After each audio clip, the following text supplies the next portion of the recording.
This is a story that happened to me when I was in undergrad. I was studying abroad my junior year in East Africa, in Tanzania. And it was a study abroad program, not at a university, but it was one of those experiential learning programs. So I was living with a homestay family in a village, and the focus of the program was wildlife, ecology, and conservation. So we were spending weeks at a time on safari. So we'd be sleeping in tents, driving around in Land Rovers, learning about the wildlife and some of the environmental issues there and conservation efforts to save some of the charismatic animals. And class was fantastic. We'd wake up, we'd have breakfast, just out in the bush. We'd unzip our tents and we're out in the Serengeti, and we'd have a big mess tent set up, and if we needed a board or a flip chart, someone would drive a Land Rover up and we'd tie a big board to the side of the truck, and we'd have class there, drinking coffee and tea. And we'd have these safaris every now and then for a week or two, and on one of them we were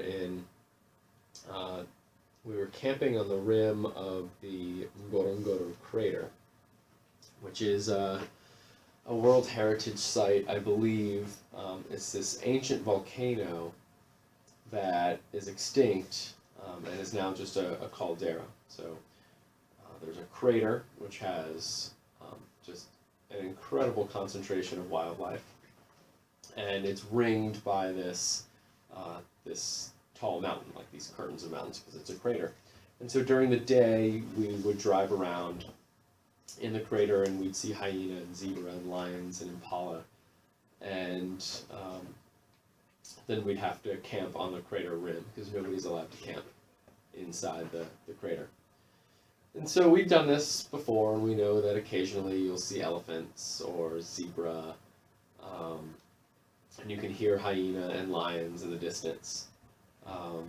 And we're just out there in a tent. So we're going to bed, and we all had our individual tents, like our own backpacking tents. So we weren't all sleeping together, but our tents were kind of spread around near each other. And this one particular night, a friend of mine that I met in this program, his name was Chris, he and I sort of put our tents more on the outskirts of camp. And we're going to bed and turn off our lights, and we could hear zebra walking around, 10, 20 yards from our tents. And that's usually a good sign, because if there are zebra around, the things that like to eat the zebra probably aren't. So I'm starting to doze off, and I just hear this scream, this yell, this human scream, and I hold my breath, because it's the most terrifying sound that I've ever heard. It was someone screaming out in terror, and I held my breath, and I didn't make a sound, and there was silence, just nothing. So I'm sitting here thinking, okay, maybe I was dreaming, because I'm just falling asleep. Maybe that didn't happen. And I look at my little travel alarm clock, and it's about midnight. And then I start to hear hyena all around the camp. And they have this very eerie call and response. Over in one corner you'll hear a hyena go, wee, wee. And then on the other side of you, 10 to 20 yards away, you'll hear a response, wee. And you just hear these calls all around, or I heard these calls all around. So I knew that there were hyena in the area, but that's happened before. No one's ever screamed.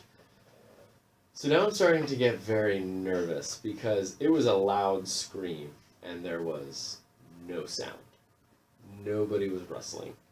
So I get out my little tiny pocket knife. It's like 3 inches long, and I'm crouched in my tent, and I have a rain fly over me, so you can't see in and I can't see out.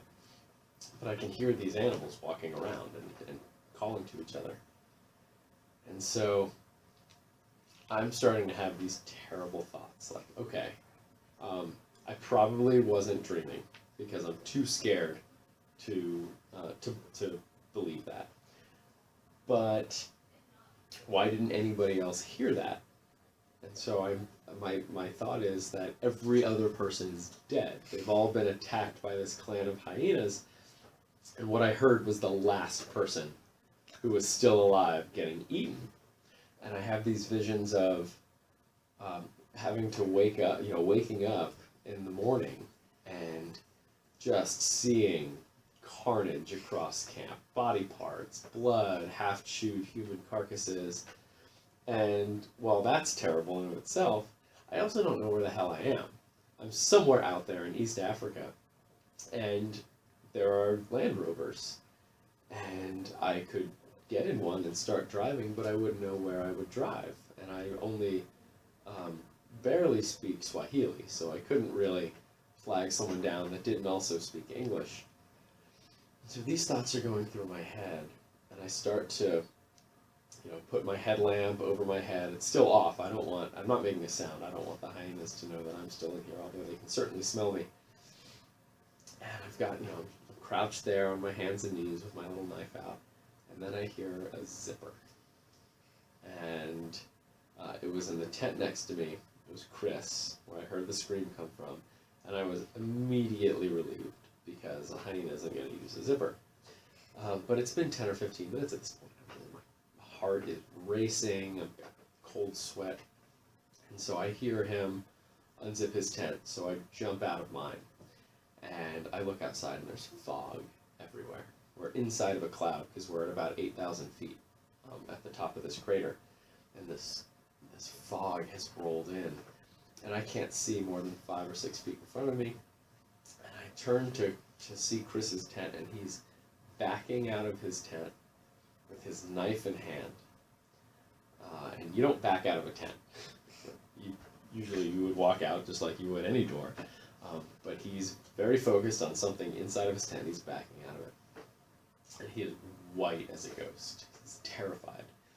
And so I said, I asked him, was that you that screamed?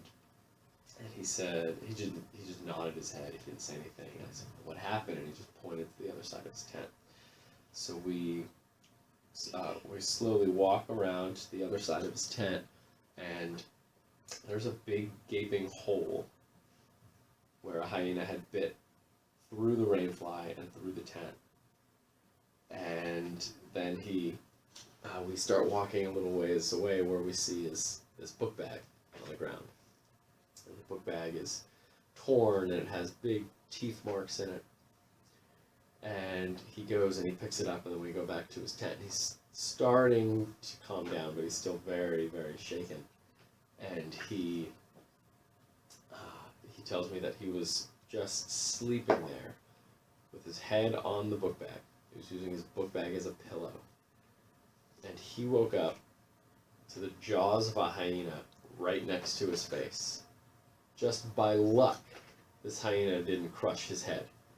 It bit through the tent, grabbed his book bag, and ran off with it. And then dropped it when Chris screamed. And the reason the hyena did this is because he had some scented sunblock in there. And, you never camp with food or things that smell like food, and he just didn't put this in the big canister. But he got so lucky. I mean, an inch or two in one other direction, and his face is bit by a hyena who doesn't know what's in there. It just wants the smell. And so that was pretty unnerving. The next night, which was our last night staying in this place, we slept in the cage, which is where we eat and we keep our food. It has a lot of picnic tables, but we didn't want to spend the night outside again, at least at this place, because that was pretty creepy and very scary. And you're out there with the wildlife, and they're bigger and faster and stronger than you, and you just hope and trust that they're not interested in you. And usually they're not, but this was a case where things could have gone very wrong.